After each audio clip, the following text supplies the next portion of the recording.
Whoa, ladies and gentlemen, rockers out there, welcome back to yet another fantastic show of MPJ Musical Journeys album reviews. So we've got two brand new album reviews here in a battle of the bands. Which one are we going to choose? Welcome to my crew, Paul, Chris and Trish. Hey. Hello.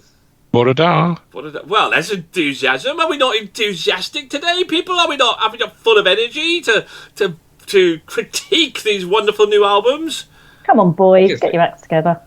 Yeah, it's too cold. It's too cold. It's not that cold. Let's warm up the hearts of our adoring publics. So, who do we have on this episode today? Well, we are reviewing 96 Bitter Beings, and they will be up against the Snuts new album. So, 96 Bitter Beings with their album Synergy Restored, and the Nuts called Burn the Empire. So, dun dun dun, in the red corner, we have 96 Bitter Beings, an American rock band from Los Angeles, formed in 2016 by vocalist and guitarist Darren Miller, originally founder and frontman of the Westchester rock band. With whom parted ways in 2011, 96 Bitter Beings carries Miller's signature songwriting with lead guitarist Kenneth Hunter, bassist Matthew Janaitis, and drummer Thomas Vororio. I don't know. Wait, who's I don't know. That sounds like a condition. Matthew Janaitis, something like that. Cool. That sounds like a disease. And it could. Well, there are bitter beings, so who knows? So, so that does lead me to my next question. Do we need to review them individually? Because I mean, if we got to review 96 of them, I'm not sure I've got time for that. Well, you know, let's just try and battle on, and let's see how far we get. Okay. So, Paul, expound the virtues. Build on who are 96 Bitter Beings. I imagine you've done your bit more research than that. Yeah, so let's go on for short. 96 BB turns out to be 4 Bitter Beings, which makes me wonder what happened to the other 90.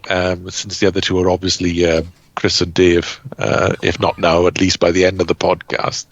Oh, so, bitter as I am. When it comes to pub meals, yeah, definitely. Bitter Beings' notoriety is that their formation and first album came into being after being successfully funded on Indiegogo crowdfunding site in 2018, created by Darren Miller and Jess Margaretta, formerly of, as Nigel has said, Westchester rock band CKY. Yeah, I left out the CKY. What the hell's that all about? And sci-fi death metal band Foreign Objects. I think CKY was the name of the band. Oh, okay. Yeah. And is pretty famous in the skateboarding scene where Darren was quite popular. So for this second album, Synergy Restored, 5 years in the making, it has to be noted that production values have gone through the roof. This is a well-crafted record. Miller's has a distinctive voice you will either love or hate. The music has the right amount of heaviness to call it hard rock. It has an edge of punk, but there are also some bluesy tones that filters through, making for a pleasant listen. The album kicks off with Vaudeville's Revenge, but by the time one gets to Blood Rock Mania, it starts to sound all a bit samey. Even though there is some variety in the tracks, the second half of the album is not as strong as the first half. Hopefully, we won't have to wait so long for the next album, and they can up the ante. Ooh, Chris, 96 Bitter Beings. I mean, it does sound like somebody like your fan club. Let's be honest about it. So, I mean, what did you think of these guys, mate? Have you heard of them before? No, I haven't heard of them before. I did just do a quick Google of CKY though, because it sounded familiar, and it actually stands for Camp Kill Yourself, and was part of the reason it's big with skaters and stuff like that is because CKY was a TV show that preceded Jackass, and I think Jess Margera, their drummer, may well be related to Bam Margera, the skater. So there you go. There's my little bit of research. Oh, mate, and you did, I mean, you did all that in like a minute. That's impressive, yeah, well, mate. Paul was talking. Well, I know, mate. So- You should. If you spend a little bit more time, you could even do better than Paul. Yeah, I know, Yes. but then that gives And me one, less and one of the time to Jackass carry it. members produced the album as well. So Cool. Thanks. You're the best. I appreciate it. So, what I thought of the album. To be honest, I go into all of these podcast reviews with a small amount of trepidation, but I actually quite enjoyed it. I thought it was funky. I thought the effect on both his voice and the guitar was actually quite good. This is one of the few albums that we've had recently that I've given more than a single listen. So make of that what you will. Well, you tell us. That's what you're here for. What should we make of it? I actually really enjoyed it. It didn't keep its original score though, so it wasn't quite as strong on subsequent listens. But I enjoyed it. I don't think it will make it into my regular rotation of stuff, but I wouldn't be annoyed enough to turn it off if somebody put it on again. Oh, it doesn't look like he's. Looks like he is joining the Bitter Beans kind of crew then. And by the way, Paul, if you listen to the other shows, this is not the first time this weekend or this month that a band has been funded on Indiegogo. Because yesterday another band was funded on Indiegogo as well. So it was quite surprising. Trish, talk to us about Bitter Beans. Well, I thought the banger of an opening track, Vaudeville's Revenge, with big catchy vocals and riffs aplenty, which is how the album continues, especially from Bedtime Stories onwards. For me, it was a good standard album, easy listening, but nothing spectacular.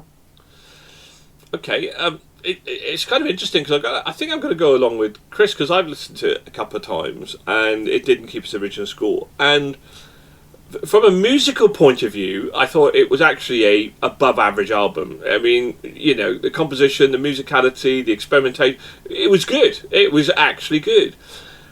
My problem came that the lead singer sounded more and more like Ozzy Osbourne as the album kind of went on, really. And I wouldn't say, and for the record, I'm not saying that he sounded like Ozzy Osbourne. It just was there's some similarities there in his tones.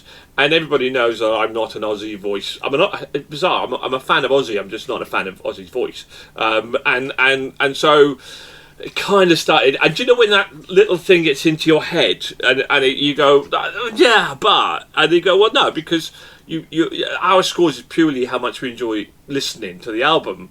And I grew less like listening to the album because that then was in my head. So it's just one of those things, I suppose. But it was a good album. I think would be my analogy of this. It was a good album, and I think if you tone into to his voice, I think it would be a fantastic album. I think you'd actually really kind of enjoy it. So, but there we go. Right.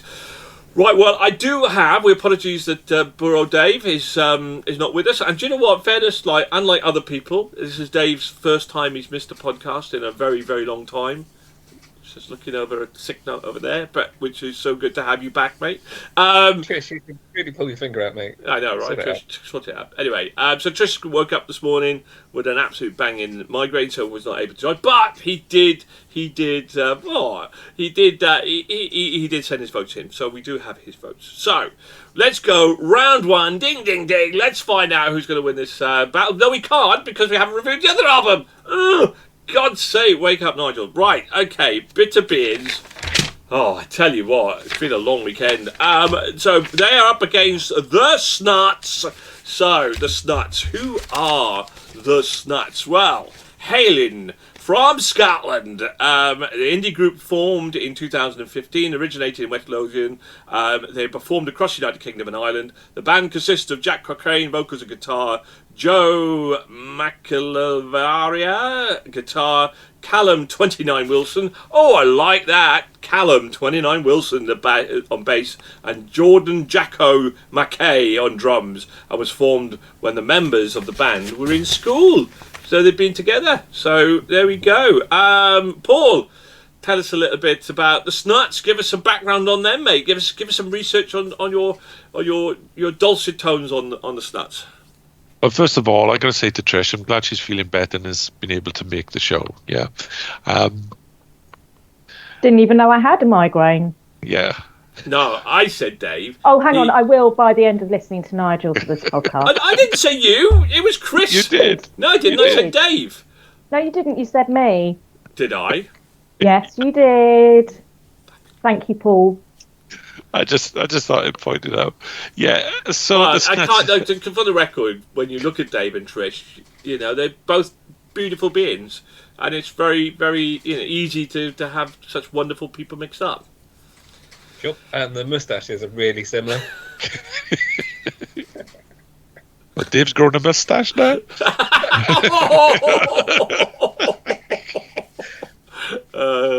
Carry on, Paul. The Snuts. Apologies, Trish. Yeah, even though they formed in 2015, they didn't release their first album, WL, until 2021, which consisted of 9 previously released singles and 3 new tracks. Like 96BB, Burn the Empire is their second album, but that is where the similarities end. Burn the Empire is a protest album that has an element of fun throughout. What better way to make your point get your point across? Lead vocalist Jack Cochran, as a distinct. Johnny Aruba. Only Aruba.